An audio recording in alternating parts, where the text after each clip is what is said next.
Hello everyone, I am Sheila Gupta. Today I am going to teach class 7 civics chapter 1 democracy. Student, इसके पहले की videos में हम लोगों ने क्या देखा था? इसके पहले की वीडियोस में मैंने आप लोगों को बता दिया था कि डेमोक्रेसी कैसे कहते हैं।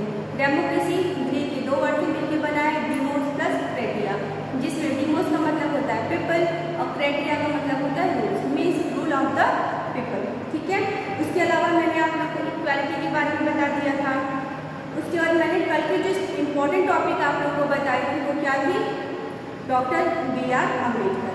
ठीक है, ये सारी चीज़ें मैंने आप लोगों को बताया था। मैंने आपको बताया था कि ड्राफ्टिंग कमेटी के जो प्रेसिडेंट होते हैं, कौन होते हैं, उसमें कितने मेंबर रहते हैं, ठीक है, क्यों ज़रूरी था ड्राफ्टिंग कमेटी, ये सारी चीज़ें हम लोगों ने कल की वीडियो में डिस्कस कर लिया था।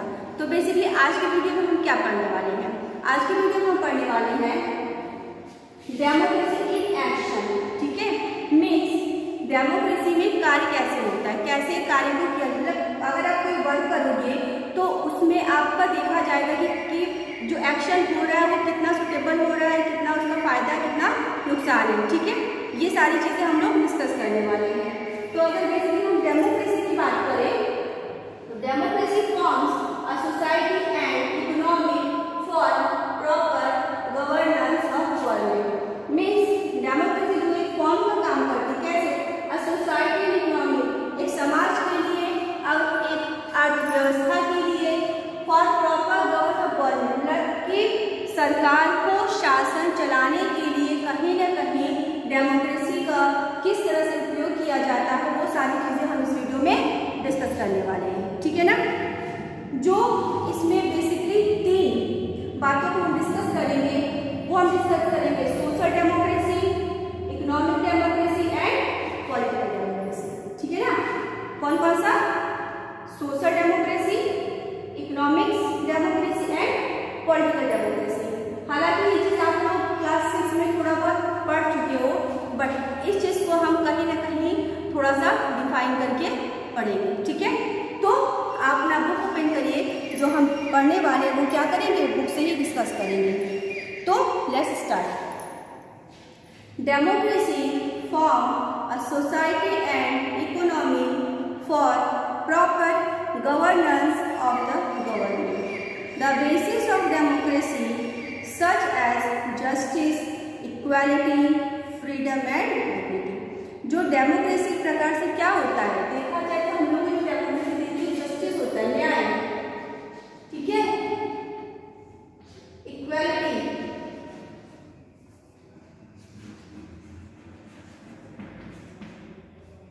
Dignity,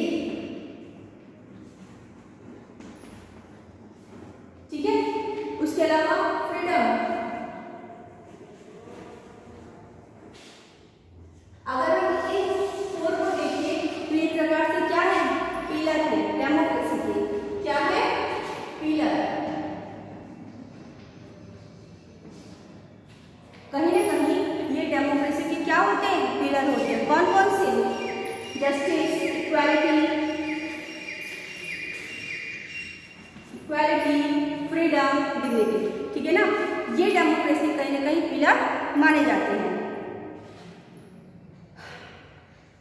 is deeply interwoven with the social, political and economic life of the people.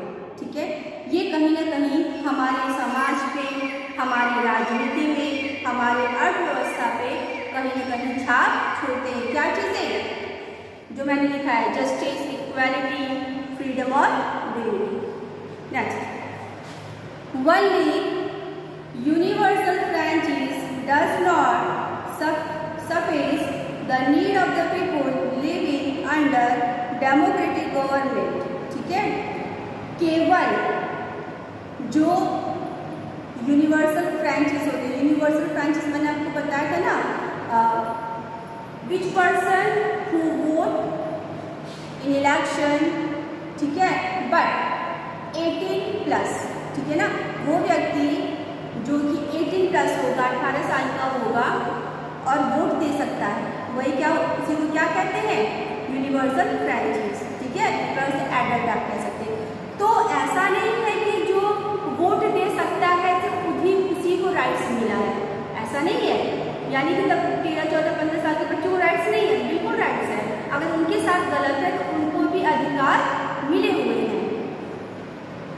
but it requires liberal outwork in social, economic and political sphere where lies the root of the democracy. लेकिन अगर हम अपनी liberal की बात करें तो social, economic, political में हम इस तीनों चीज़ों को क्या कहा जाता है? कहीं ना कहीं डेमोक्रेसी की क्या होती है? जड़ें होती हैं। क्या चीज़ें? यानी कि सोशल, इकोनॉमिक्स और पॉलिटिकल, ये कहीं ना कहीं क्या रूट है किसके? डेमोक्रेसी के। ठीक है, ये तीनों कहीं ना कहीं डेमोक्रेसी की क्या है? जड़ें हैं, रूट्स हैं। ठीक है, ये तो आप समझ में। अब हम आपको अलग अलग डिफाइन करेंगे। Social, economics and political democracy, the use of fundamental right to elect, appoint the leader और the remove the ruler is called political democracy. Means हम जो जैसा चाहे, जिसको चाहे अपना लीडर बना सकते हैं। ठीक है ना, हमारे ऊपर है कि हम भाजपा के नेता को चुनते हैं, कांग्रेस के नेता को चुनते हैं, सपा को, बसपा को, जेडीयू, जो हमारा मन हो करेंगे। ठीक है ना, वो हमारे ऊपर डिपेंड। इसी को क्या कहते हैं? Political democracy. In our country every citizen who fulfills the criteria under Constitution may be appointed the leader of major political party or head of the government. अब क्या कह रहा है कि हमारे देश में हर वो व्यक्ति जो कि संविधान के नियमों का पालन करता है और योग्यता रखता है पॉलिटिकल लीडर बनने का, वो इसमें पार्टिसिपेट हो सकता है, वो शासन कर सकता है या गवर्नमेंट बना सकता है। सबसे पहला अगर हम बात करें कि प्रधानमंत्री की आयु कितनी होनी चाहिए, तो 25+, वोट देने का अधिकार 18+, राष्ट्रपति बनने का अधिकार 35+, सरकारी गवर्नमेंट जॉब में वो ना हो, किसी भी सरकारी चीज़ों को वो धारण न करता हो, पागल ना हो, दिवालिया ना हो, अपराधी ना हो, तो वो पॉलिटिकल लीडर बन सकता है। ये संविधान में है, बट आज से ये एकदम भिन्न है, इसको अदर मत लेना। आगे, the democratic government seems successfully when the society is democratic, means the society is free from discrimination or caste, gender and economic status. अब इकोनॉमिक में क्या कह रहा है कि डेमोक्रेटिक गवर्नमेंट जो होता है वो सक्सेसफुल तभी हो सकता है जब सोसाइटी में डेमोक्रेसी का सही मतलब स्थापित हो, मीन्स हर व्यक्ति फ्री हो, मीन्स उसे कास्ट के नाम पे, उसे जेंडर के नाम पे, उसे इकोनॉमिक स्टेटस के नाम पे, ठीक है, अलग न माना जाए। यानी अमीर को ज़्यादा तवज्जो, गरीब को कम तवज्जो, लड़का को अलग तवज्जो, लड़की को अलग, ऐसा ना हो, सब लोग को इक्वलिटी हो। ठीक, the gender discrimination, caste discrimination and economic disparity have spoiled the system and democratic setup of the society. तो कह रहे हैं कहीं ना कहीं जो जेंडर का भेदभाव है, कास्ट का है और इकोनॉमिक का भेदभाव, कहीं ना कहीं हमारे जो कॉन्स्टिट्यूशन के सिस्टम है उसको कहीं ना कहीं क्या कर रहा है? डिस्पॉइल कर रहा है, मीन्स खराब कर रहा है, बेकार कर रहा है।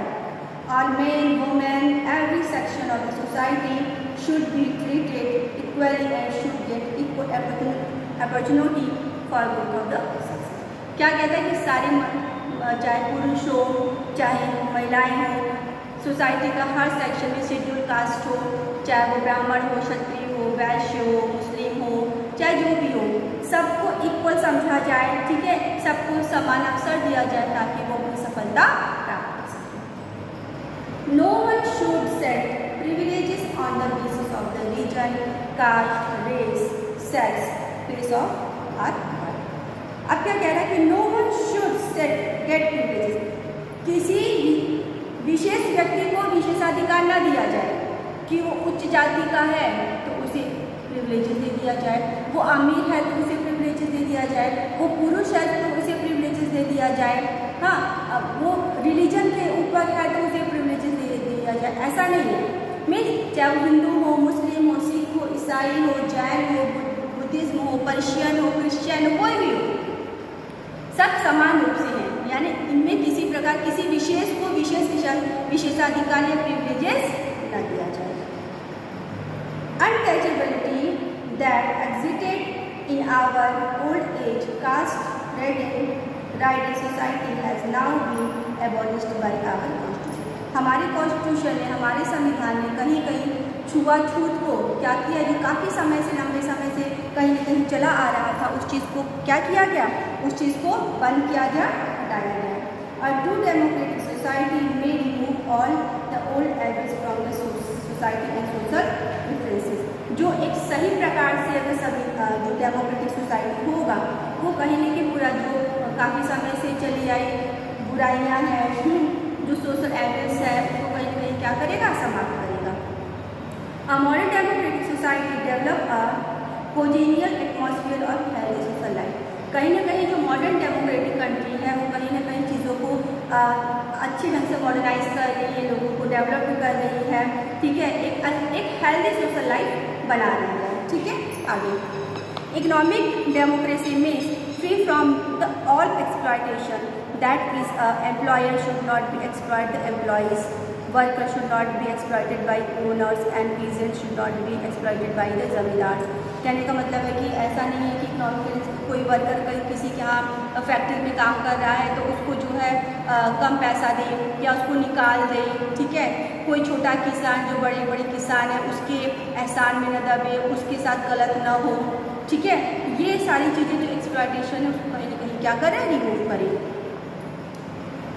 If there is no equal distribution of wealth in the society there is a no economic justice. जब तक इन सारी चीज़ों को नहीं हटाया जाएगा तब तक हम कहीं ना कहीं अर्थव्यवस्था के साथ न्याय नहीं कर पाएंगे। Without economic justice economic democracy does not prevail. अगर जब तक ये अर्थव्यवस्था का जो न्याय इसको समाप्त नहीं किया जाएगा तब तक हम कहीं ना कहीं डेमोक्रेसी को कायम नहीं रख पाएंगे। There exists a rule in the contribution for the equal distribution of wealth among the people। तो जो रूल्स बना है कॉन्स्टिट्यूशन का, इसमें ऐसा करा जाना चाहिए कि हर व्यक्ति को उनके अधिकार जो है, जो भी उनको मनी की मदद चाहिए वो कहीं ना कहीं कॉन्स्टिट्यूशन उनका करे। Thus the objective of the true democratic country only can be fulfilled of social, economic, political, democracy policy। इस प्रकार अगर हम बात करें तो डेमोक्रेटिक कंट्री में जो है चाहे सोशल लाइफ हो, ठीक है, चाहे इकोनॉमिकल लाइफ हो, चाहे पॉलिटिकल लाइफ हो, ये सारी चीज़ें कहीं ना कहीं समान होनी चाहिए ताकि आपस में किसी भी प्रकार में का भेदभाव ना हो, ठीक है स्टूडेंट। तो आज हम लोगों ने क्या पढ़ा, आज हम लोगों ने पढ़ा डेमोक्रेसी की एक्शन, डेमोक्रेसी किसे कहते हैं, सोशल, इकोनॉमिक, पॉलिटिकल, डेमोक्रेसी क्या है, क्यों डेमोक्रेसी इसे कहा जाता है, ठीक है, क्यों ये फंडामेंटल राइट्स कहलाए, ठीक है। ये सारी चीज़ों को हम लोगों ने डिस्कस किया। तो स्टूडेंट कल के वीडियोज़ में हम क्या पढ़ेंगे, कल की वीडियोज़ में हम पढ़ेंगे सिविल राइट मूवमेंट्स, ठीक है। क्या क्या मूवमेंट चलाई, हमें अपने अधिकारों को प्राप्त करने के लिए क्या क्या आंदोलन हुए, क्या क्या मूवमेंट चलाए गए, वो सारी चीज़ें हम लोग कल की वीडियो में डिस्कस करेंगे। तो आज के बस इतना ही, कल फिर मिलते हैं नए वीडियो के साथ। Thank you for watching.